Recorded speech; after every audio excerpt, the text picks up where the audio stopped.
The Fountain, Day 72, Messiah.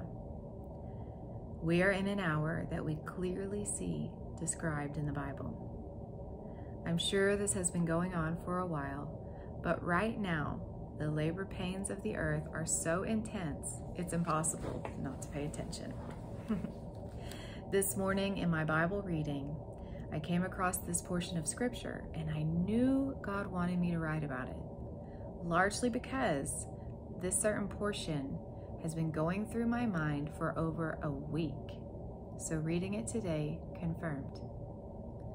Jesus replied, "Don't let anyone mislead you, for many will come in my name claiming I am the Messiah. They will deceive many, and you will hear of wars and threats of wars, but don't panic. Yes, these things must take place, but the end won't follow immediately.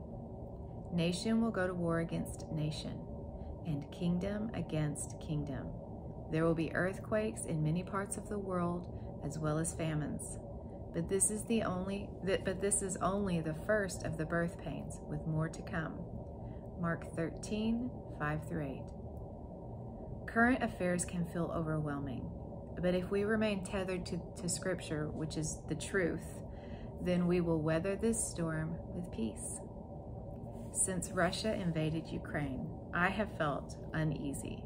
I keep hearing in my head, there will be wars and rumors of wars. I knew it was God speaking to me, and I knew it was a word of warning. A warning to remain calm and not to jump into any certain camp on the issue. Rather, to stay steady and listen to Him. Above all else, we are always to listen to Him. We are not to be led by our emotions in an appearance of godliness that lacks the power therein. How many times do we have to be taught that the media lies? How long will it take for us to learn that the immediate outpour of emotional response is usually incorrect in some way? Look to the root. The most unfortunate part of all of this is that people are being used for advancing agendas. Their very lives are being sacrificed, used and discarded to promote evil agendas. Russians and Ukrainians alike are being sacrificed at the altar of greed and global agendas. It's truly sickening. It reminds me of what I've read of Roman behavior, a complete disregard for life and liberty, for an elitist group to grow fat on the work of those who should be reaping the reward. God made man to live in freedom, to work the land, sow and reap. Our lives were meant to mirror our relationship with God. What do we do now?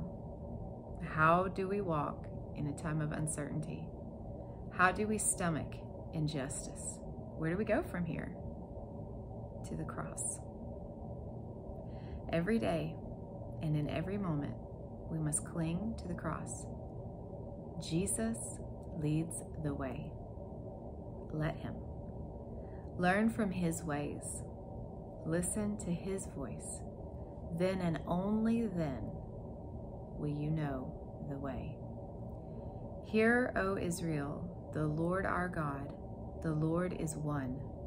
Love the Lord your God with all your heart and with all your soul and with all your strength. These commandments that I give you today are to be on your hearts. Impress them on your children. Talk about them when you sit at home and when you walk along the road, when you lie down and when you get up. Tie them as symbols on your hands and bind them on your foreheads. Write them on the door frames of your houses and on your gates. Deuteronomy 6:4-9.